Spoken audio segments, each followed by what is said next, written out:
ರಶ್ಮಿ ಅಮ್ಮ, ಹೊಟ್ಟೆ ತುಂಬಾ ಹಸಿತೈತೆ, ತಿನ್ನೋದಿಕ್ಕೆ ಏನಾರ ಕೊಡು. ಕಂದ, ನಿನ್ಗೋಸ್ಕರ ವಿಶೇಷವಾಗಿ ಅಡುಗೆ ಮಾಡಿದ್ದೀನಿ. ಅಂದ್ಹಾಗೆ ನಿನ್ನ ಶಾಲೆಯಿಂದ ಯಾಕೆ ತಡವಾಗಿ ಬಂದೆ? ಅಯ್ಯಯ್ಯೋ, ರಶ್ಮಿ ಅಮ್ಮ ಏನು ಹೇಳೋದು ಇವಾಗ? ನಿಜ ಹೇಳಬೇಕು ಅಂದರೆ ಎಷ್ಟು ದೊಡ್ಡ ಕತೆ ಹೇಳಬೇಕು. ನಾವು ಅನುಭವಿಸಿದ ಕಷ್ಟ ಎಲ್ಲ ಅವ್ರಿಗೆ ಹೇಳಿದ್ರೆ ಅವ್ರು ನಂಬೋದೇ ಇಲ್ಲ. ಏನು ಮಾಡೋದು?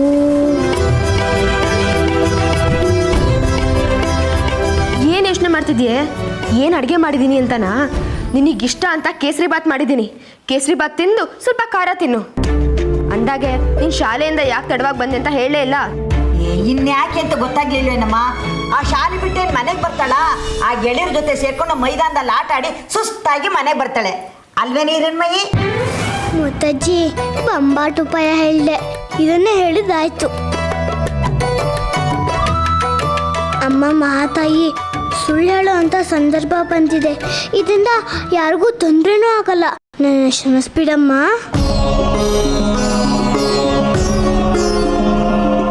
ಏನಮ್ಮ ಯೋಚನೆ ಮಾಡ್ತಿದ್ಯಾ?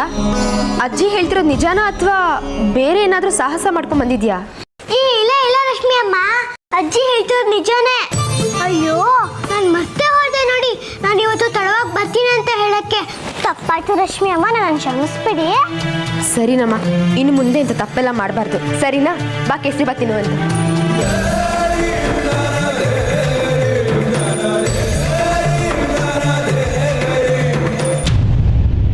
ಅಂತೂ ಗಂಡಾಂತರ ಎಲ್ಲ ಕಳೀತಲ್ಲ, ನಂಗೆ ಅದೇ ಖುಷಿ ಆಯ್ತು. ಹೋಗು, ಬಿಸಿ ನೀರಲ್ಲಿ ಸ್ನಾನ ಮಾಡ್ಕೊಂಬ. ನಾನು ನಿಂಗೆ ಬಿಸಿ ಬಿಸಿ ಏನಾದ್ರು ತಿಂಡಿ ಮಾಡ್ಕೊಡ್ತೀನಿ, ತಿನ್ನುವಂತೆ. ಈಗ ನೀನು ಹೇಳಿದ್ದನ್ನ ನೀನೇ ಮಾಡ್ಕೊ, ನಿನಗೆ ಆಯ್ ಅನ್ಸ್ಬಹುದು. ಈಗ ನನ್ನನ್ನು ಬಿಟ್ಬಿಡು.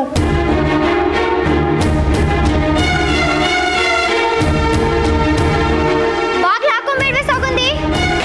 ಸೌಗಂಧಿ, ಇಂಥ ಹೊತ್ತಲ್ಲಿ ಅವ್ರಿಗೆ ಒಬ್ಬರೇ ಇರಬೇಕು ಅನ್ಸತ್ತೆ. ನೀನು ಆತಂಕ ಪಡಬೇಡ.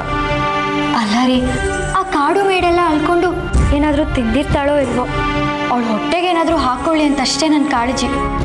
ಯಾವುದನ್ನು ತಡೆದ್ರೂ ಹೊಟ್ಟೆ ಹಸುವನ್ನು ಮಾತ್ರ ತಡೆಯೋಕ್ಕಾಗಲ್ಲ. ಅವಳಿಗೆ ಹೊಟ್ಟೆ ಹಸಿದಾಗ ಅವಳೇ ಬಂದೇ ಬರ್ತಾಳೆ. ಈಗ ನನಗೆ ಹೊಟ್ಟೆ ಹಸಿತಿದೆ, ಬೇಗ ಊಟ ತಯಾರು ಮಾಡು. ಸರಿ ರೀ.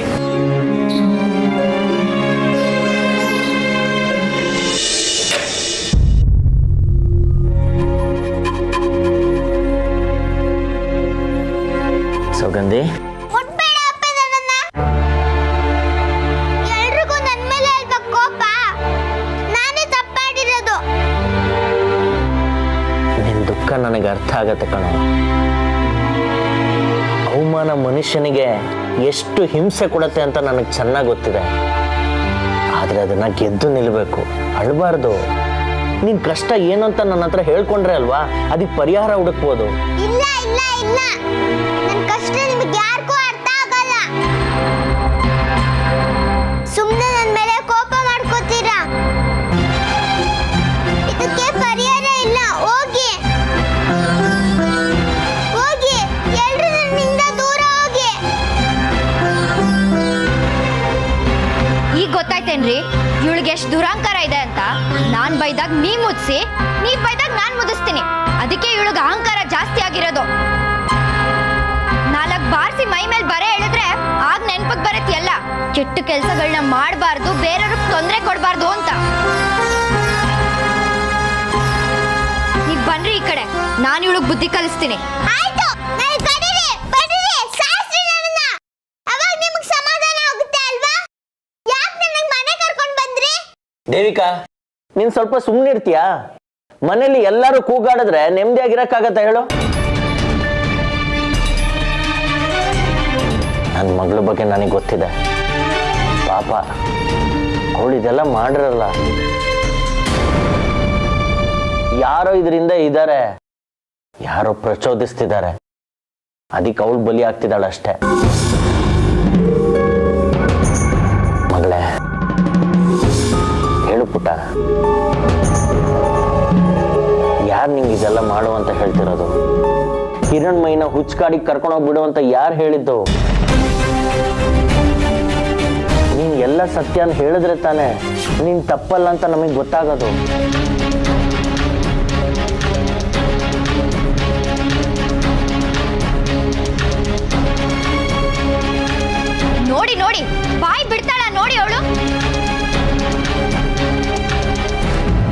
ಎಷ್ಟೇ ಮುದ್ದು ಮಾಡಿದ್ರು ಅಷ್ಟೇ, ಇವಳು ಸುಧಾರ್ಸಲ್ಲ. ಬಾರ್ಸಿದ್ರೇನೆ ಇವಳು ಬಾಯಿ ಬಿಡೋದು, ಇದೊಂದೇ ದಾರಿ. ದೇವಿಕಾ, ಅತಿ ಆಯ್ತು ನಿಂದು. ಇನ್ನು ಹೊರಗೋಗು. ಬರೀ ಬೈದ್ರೆ ಹೊಡೆದ್ರೆ ಮಕ್ಳನ್ನ ತಿದ್ದಕ್ಕಾಗಲ್ಲ ಕಣೆ.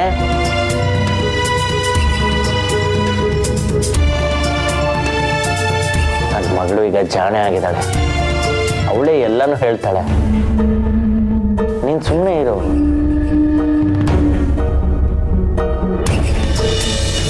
ಸೌಗಂಧಿ, ಹೇಳು ಪುಟ್ಟ, ಯಾರು ನಿಂಗೆ ಇದೆಲ್ಲ ಮಾಡುವಂತ ಕುಮ್ಮ ಕೊಟ್ಟಿದ್ದು?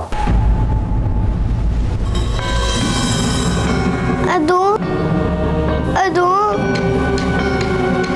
ಹಿರಣ್ಮಯಿ ಅಜ್ಜಿ ಸೀತಾದೇವಿ ಇದಾರಲ್ಲ, ಅವರೇ ಈಗೆಲ್ಲ ಮಾಡಕ್ ಕೇಳಿರೋದು.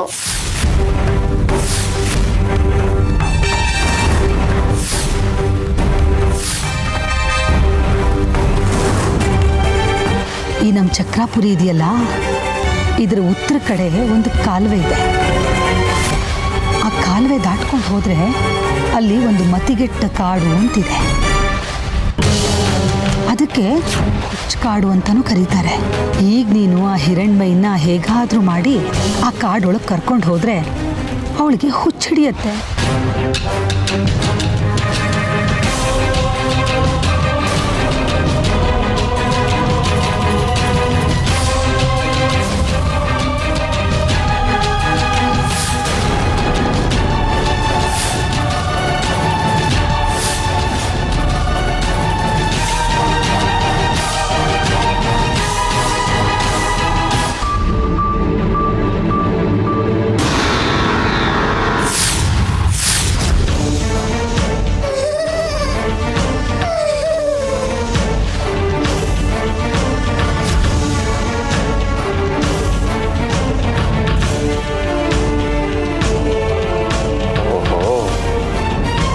ಇಷ್ಟೆಲ್ಲ ಹುನ್ನಾರ ಆಗಿದ್ಯಾ ನೀನು ಹುಚ್ಚುಕಾಡಿಗೆ ಹೋಗೋ ಹಿಂದೆ?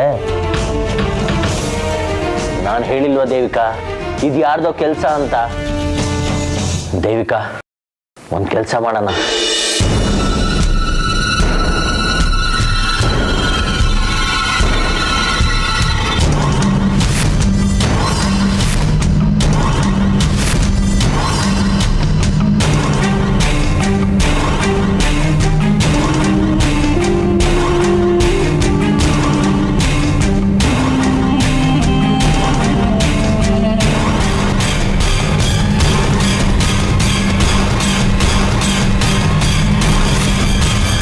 ಸರಿ ಅಪ್ಪ.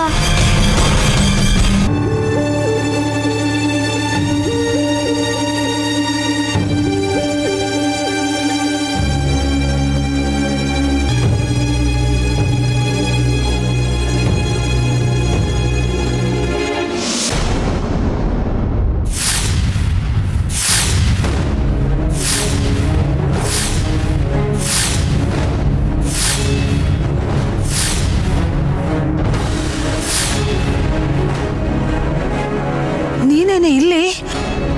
ನಿನ್ಗಿನ್ನೂ ಹುಚ್ಚಿಬಿಟ್ಟಿಲ್ವಾ? ಅಲ್ಲ, ನಿಮ್ಮ ಮನೇಲಿ ಕೂಡ ಹಾಕಿದ್ರಲ್ಲ, ಹೇಗೆ ತಪ್ಪಿಸ್ಕೊಂಡು ಬಂದೆ? ನಿಮ್ಮ ಅಪ್ಪ ಅಮ್ಮನಿಗೆ ಗೊತ್ತಾ ನೀನು ಹೊರಗಡೆ ಬಂದಿರೋದು? ನಾನು ಚೆನ್ನಾಗೇ ಇದ್ದೀನಿ, ನನಗೇನೂ ಆಗಿಲ್ಲ. ಹುಚ್ಚಿಡ್ದವರೆಲ್ಲ ಹೀಗೆ ಹೇಳೋದು. ಒಂದು ಸರ್ತಿ ಹುಚ್ಚುಕಾಡಿಗೆ ಹೋಗಿ ಹುಚ್ಚಿಡ್ಸ್ಕೊಂಡು ಬಂದಮೇಲೆ ಹುಚ್ಚು ಬಿಡೋದೇ ಇಲ್ಲ, ಜೀವನ ಪೂರ್ತಿ ಅನುಭವಿಸ್ಲೇಬೇಕು. ನೀನು ಅಲ್ಲೇ ಇರು, ನನ್ನ ಹತ್ರ ಬರಬೇಡ. ನಿಮ್ಮ ಅಪ್ಪ ಅಮ್ಮನಿಗೆ ತಿಳಿಸ್ತೀನಿ, ಅವ್ರು ಬಂದು ನಿನ್ನನ್ನು ಕರ್ಕೊಂಡು ಹೋಗ್ತಾರೆ. ನಿಜವಾಗ್ಲೂ ನನಗೆ ಹುಚ್ಚಿಲ್ಲ, ಹುಚ್ಚೆಲ್ಲ ಬಿಟ್ಟೋಯ್ತು. ಆ ಹಿರಣ್ಮಯಿಗೂ ಹುಚ್ಚಿಡಿಲಿಲ್ಲ, ಸುಮ್ಮನೆ ನಮ್ಮ ಪ್ರಯತ್ನ ಎಲ್ಲ ವ್ಯರ್ಥ ಆಯಿತು. ಓ, ಹಾಗಾದ್ರೆ ನಿಂಗೆ ಗುಣ ಆಯ್ತಾ? ಸದ್ಯ ಒಳ್ಳೇದಾಯ್ತು ಬಿಡು. ನೀನು ಹುಚ್ಚು ಎಲ್ಲಿ ಬಿಡಲ್ವೇನೋ ಅಂತ ನನಗೆ ಭಯ ಆಗಿತ್ತು. ನಿನಗೆ ಹುಚ್ಚಿಡಿಯೋದಕ್ಕೆಲ್ಲ ಕಾರಣ ಹಿರಣ್ಮಯಿ ತಾನೇ? ಅವಳನ್ನು ಮಾತ್ರ ಸುಮ್ಮನೆ ಬಿಡಬಾರ್ದು. ಹೌದು, ಈಗ ಏನು ಮಾಡೋಣ? ಕಳೆದ ಸರ್ತಿ ಅವಳಿಗೆ ಬರೀ ಹುಚ್ಚು ಹಿಡಿಯೋ ಹಾಗೆ ಸಂಚು ಮಾಡಿದ್ವಿ. ಆದರೆ ಈ ಸರ್ತಿ ಅವಳ ಜೀವನೇ ತೆಗಿಬೇಕು, ಹಾಗೆ ಸಂಚು ಮಾಡೋಣ. ಆದರೆ ಈ ವಿಷಯ ಮಾತ್ರ ಯಾರಿಗೂ ಗೊತ್ತಾಗಬಾರ್ದು. ಏನು ಮಾಡಬೇಕು ಅಂತ ನಾನೇ ಉಪಾಯ ಹೇಳ್ತೀನಿ. ಹೌದಾ? ಏನು ಉಪಾಯ ಅದು? ಈ ಸರ್ತಿ ನಾನಿಡೋ ಗುರಿ ಅವಳಿಗೆ ಸರಿಯಾಗಿ ತಗಲತ್ತೆ. ನಿನ್ನ ಮೇಲೆ ಸಂದೇಹನೂ ಬರಲ್ಲ. ಒಂದ್ಸತಿ ಅವಳು ತೊಲಗೋದ್ರೆ ನಿನಗೂ ನೆಮ್ಮದಿ, ನನಗೂ ನೆಮ್ಮದಿ. ಹೇಳ್ತೀನಿ ಕೇಳು.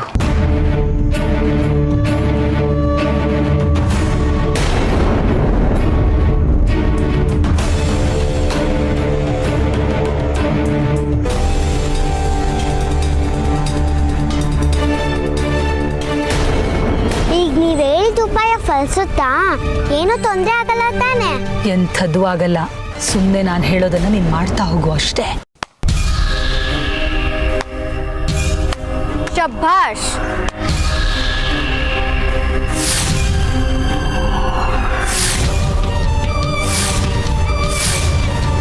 ಮನೆಗೊಬ್ಳು ನಿನ್ನಂತ ತಾಯಿ ಇರ್ಬೇಕು ನೋಡಮ್ಮ.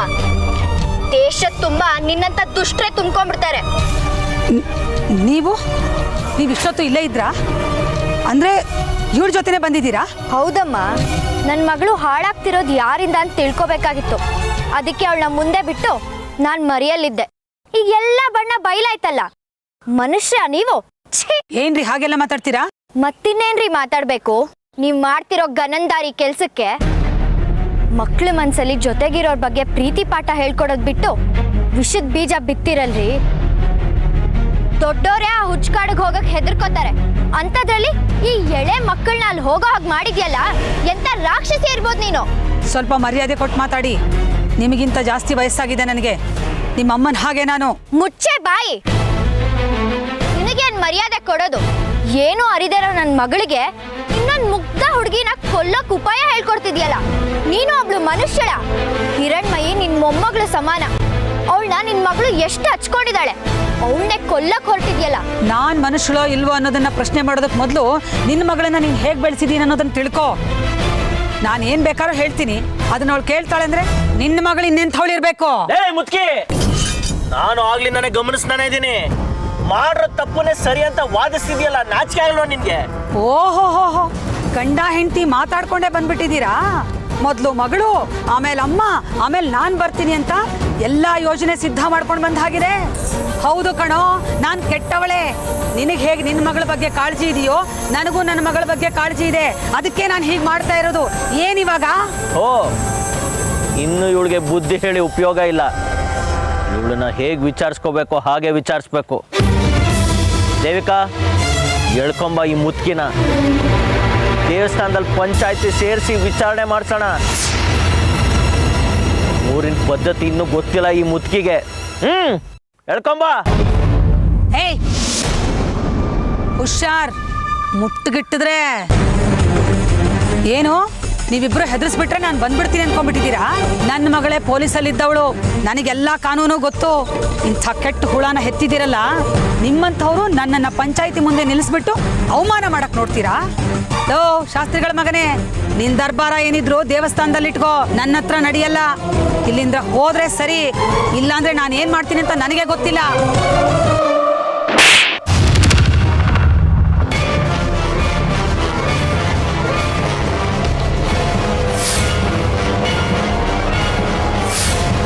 ನೀನ್ ಏನ್ ಮಾಡ್ತೀಯ ಅಂತ ನಿನಗೆ ಗೊತ್ತಿರ್ಲಿಲ್ಲ ಅಲ್ವಾ? ಆದ್ರೆ ನಾನೇನ್ ಮಾಡ್ತೀನಿ ಅಂತ ನನಗೆ ಚೆನ್ನಾಗೇ ಗೊತ್ತಿತ್ತು. ಅದಕ್ಕೆ ಹೀಗೆ ಮಾಡಿದೆ. ಬಾರಲೇ. ಬಿಡ, ಬಿಡ, ಬಿಡ, ಬಿಡ.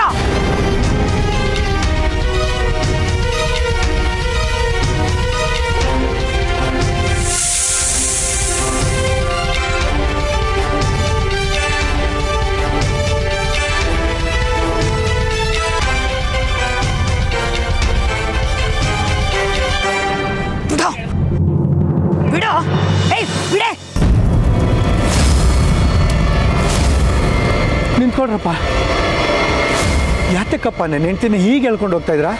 ಅಂತ ತಪ್ಪು ಏನು ಮಾಡಿದವಳು? ಬಿಡಪ್ಪ. ಅಲ್ಲೇ ನಿಂತ್ಕೊಳ್ರಿ.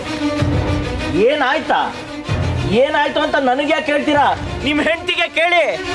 ಹೇಳಮ್ಮ, ಮಾರಮ್ಮ, ನಿಮ್ ಗಂಡ ಕೇಳ್ತಿದ್ದಾರೆ. ನೀವು ಮಾಡುವಂತ ಘನ ಕಾರ್ಯ ಕೆಲಸನ ನಿಮ್ ಗಂಡನ್ಗೂ ಹೇಳಿ. ಅವರು ಸ್ವಲ್ಪ ಸಂತೋಷ ಪಡ್ಲಿ. ಸೀತಾ, ಏನ್ ಮಾಡಿದ್ಯೆ? ಇವ್ರು ಇಷ್ಟೊಂದು ಕ್ರೂರವಾಗಿ ನಡ್ಕೊಳ್ಳೋಂಥ ಘನದಾರಿ ಕೆಲಸ ಏನ್ ಮಾಡಿದೆ ನೀನು? ಮಾತಾಡು ಸೀತಾ, ವಿಷಯ ಏನಾಯ್ತು ಅಂತ ಹೇಳು. ನಿನ್ನ ಪರವಾಗಿ ಇವ್ರ ಹತ್ರ ಕ್ಷಮೆ ಕೇಳ್ಕೊಂಡು ನಾನು ನಿನ್ನನ್ನು ಕರ್ಕೊಂಡು ಹೋಗ್ತೀನಿ. ಏನಾಯ್ತು ಬಾಯ್ ಬಿಡು. ಇವ್ರು ಮಾತಾಡಲ್ಲ. ಇವ್ರು ಏನ್ ಕೆಲಸ ಮಾಡಿದಾರೆ ಅಂತ ಗೊತ್ತಾದ್ರೆ ನೀವ್ ನಮ್ಗಿಂತ ಕ್ರೂರವಾಗಿ ನಡ್ಕೋತೀರಾ. ಆಯ್ತಮ್ಮ, ಅವಳೇನೋ ಬಾಯ್ ಬಿಡ್ತಿಲ್ಲ. ನೀನಾದ್ರೂ ಹೇಳಮ್ಮ, ಅಂತ ತಪ್ಪು ಏನು ಮಾಡಿದ್ಲು ಅಂತ. ಯಾರಿಗೂ ಗೌರವ ತರೋಂತ ಕೆಲಸ ಏನ್ ಮಾಡಿಲ್ಲ ಇವರು. ಅಂತ ತಪ್ಪು ಮಾಡಿದ್ದಾರೆ. ಹೇಳಿ, ನಿಮ್ ಗಂಡ ಬೇಡ್ಕೋತಿದ್ದಾರಲ್ಲ, ನೀವ್ ಮಾಡಿರೋ ಗನಂದಾರಿ ಕೆಲ್ಸನ. ನೋಡಿದ್ರ ನಿಮ್ಮ ಹೆಂಡತಿ ದುರಾಂಕಾರನ? ನಿಮ್ಗೆ ಹೇಳ್ದಿರೋಂಥ ಹೊಲಸು ಕೆಲಸ ಮಾಡಿದ್ದಾರೆ. ಅದಕ್ಕೆ ನಮ್ಮ ಊರಿನ ಪದ್ಧತಿ ಪ್ರಕಾರ ದೇವಸ್ಥಾನದಲ್ಲಿ ಪಂಚಾಯತಿ ಸೇರಿಸಿ ಇವ್ರನ್ನ ಅಲ್ಲಿ ನಿಲ್ಲಿಸ್ತೀವಿ. ಅಲ್ಲೇ ಎಲ್ಲರ ಎದುರು ನಿಮ್ಗೆ ಗೊತ್ತಾಗತ್ತೆ. ನೀವು ಏನೇ ಮಾಡಿದ್ರು ನಾನಂತೂ ನಿಮ್ಮ ಹೆಂಡತಿನ ಸುಮ್ಮನೆ ಬಿಡಲ್ಲ. ಹೇಳ್ಕೊಂಡು ನಡಿಯೇ. ಬೇಡಪ್ಪ, ಬಿಡ್ರಪ್ಪ, ಬಿಟ್ಬಿಡ್ರು. ಏಯ್, ಪಂಚಾಯತಿ ವಿಷಯ ಊರವ್ರಿಗೆಲ್ಲ ತಿಳಿಸ್ಬೇಕು. ನಡಿ ಹೋಗೋಣ.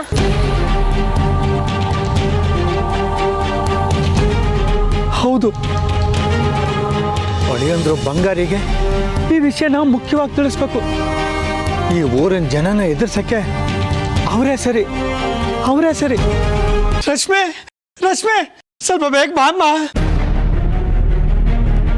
ಯಾಕಪ್ಪ, ಏನಾಯ್ತು? ಯಾಕಿಷ್ಟು ಗಾಬರಿ ಆಗಿದ್ಯಾ? ಅನಾಹುತ ಆಗೋಯ್ತಮ್ಮ. ಆ ವಿರೂಪಾಕ್ಷ ಶಾಸ್ತ್ರಿಗಳ ಮಗ ಚಂದ್ರಧರ ನಿಮ್ಮಮ್ಮನೆಲ್ಲ ಹರಿನಲ್ಲಿ ಬಲವಂತವಾಗಿ ಎಳ್ಕೊಂಡು ಹೋಗ್ತಾ ಇದ್ದಾನಪ್ಪ.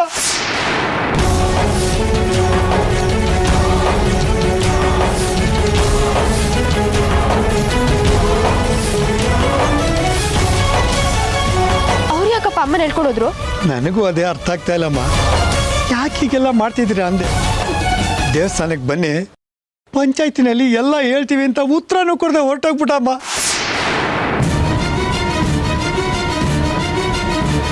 ಜೊತೆಯಲ್ಲಿ ಅವನ ಹೆಂಡತಿ ಮಕ್ಕಳು ಎಲ್ಲರೂ ಇದ್ದಾರೆ. ನಾನು ಬಿಡಿಸ್ಕೊಳಕ್ ಪ್ರಯತ್ನ ಪಟ್ಟೆ, ಆದರೆ ಆಗ್ಲಿಲ್ಲಮ್ಮ. ಊರವರೆಲ್ಲ ಅಲ್ಲೇ ಇದ್ರು. ಎಷ್ಟೊಂದು ಅವಮಾನ ಆಯ್ತು ಗೊತ್ತಿಲ್ಲಮ್ಮ. ಅವ್ರು ಹೇಳ್ಕೊಂಡು ಹೋದ್ರು, ಅಮ್ಮ ಸುಮ್ಮನೆ ಇದ್ರಾ? ಹಾಗೆಲ್ಲ ಸುಮ್ಮನೆ ಇರೋರಲ್ವಲ್ಲಪ್ಪ ಅಮ್ಮ. ನಮ್ಗೆ ಅನ್ಯಾಯ ಮಾಡ್ದಂಗೆ ಅವ್ರಿಗೇನೋ ಅನ್ಯಾಯ ಮಾಡಿರ್ಬೇಕು. ಚಂದ್ರಧರ ಸುಮ್ಮನೆ ಹಾಗೆ ಹೇಳ್ಕೊಂಡು ಹೋಗೋನಲ್ಲ. ಅವ್ರ ಅಪ್ಪಂಗೆ ಅಹಂಕಾರ ಇರ್ಬೋದು, ದಬ್ಬಾಳಿಕೆ ಮಾಡ್ತಿರ್ಬೋದು, ಆದರೆ ಚಂದ್ರಧರ ಹಾಗಲ್ಲ. ನಿಮ್ಮಮ್ಮನೇನೋ ಮಾಡಿರ್ತಾರೆ. ನಾನು ಅವಳನ್ನು ಕೇಳ್ದಪ್ಪ, ಆದರೆ ಬಾಯಿ ಬಿಡದೆ ಮೌನವಾಗಿದ್ಲು. ನನಗೂ ದಿಕ್ಕೇ ತೋದ್ದಂಗಾಯ್ತು. ನಮ್ಮ ಮಳೆಯಂದ್ರು ಇದೇ ಊರವರು. ಈ ಊರಿನ ವಿಚಾರ ಎಲ್ಲ ಅವ್ರಿಗೆ ಗೊತ್ತಿರುತ್ತೆ. ಪಂಚಾಯತಿ ಕಟ್ಟೆನಲ್ಲಾಗೋ ಅವಮಾನನ ಬೇಗ ಮುಂಚೆನೆ ನಿಮ್ಮನ್ನು ಕರ್ಕೊಂಡೋದ್ರೆ ಅನಾಹುತ ತಪ್ಪಿಸ್ಬೋದು ಅಂತ ಬಂದಿದ್ದೀನಿ. ದಯವಿಟ್ಟು ನನ್ನ ಜೊತೆ ಬನ್ನಿ. ಮೊದಲೇ ನನಗೂ ಅವನಿಗೂ ಆಗಲ್ಲ. ಮೊದಲಾರು ದೇವಸ್ಥಾನದಲ್ಲಿ ಇರ್ತಿದ್ದೆ, ಆಗೊಂಥರ ಇತ್ತು. ಆದ್ರೆ ಈಗ ಹಾಗಲ್ಲ.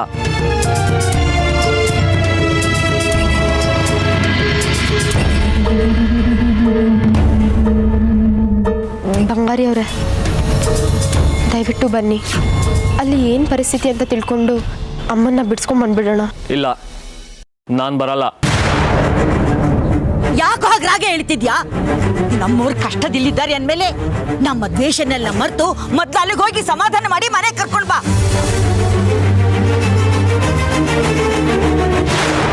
ಅಜ್ಜಿ, ಅವ್ರು ಮಾಡಿರೋ ತಪ್ಪುಗಳು ತಪ್ಪು ಒಪ್ಪುಗಳನ್ನೆಲ್ಲ ಆಮೇಲೆ ನೋಡೋಣ. ಮೊದ್ಲು ಹೋಗೋ, ಅಲ್ಲೇನಾಗಿದೆ ಅಂತ ನೋಡು. ತಪ್ಪು ಒಪ್ಪುಗಳನ್ನ ನೋಡೋಂತ ಸಮಯ ಅಲ್ಲ ಇದು. ನೋಡೋ, ನಿಮ್ಮ ಅವ ಎಷ್ಟು ಕಂಗಲಾಗಿದ್ದಾರೆ. ಹೋಗೋ, ಮೊದ್ಲು ಹೋಗೋ ಅಲ್ಲಿಗೆ.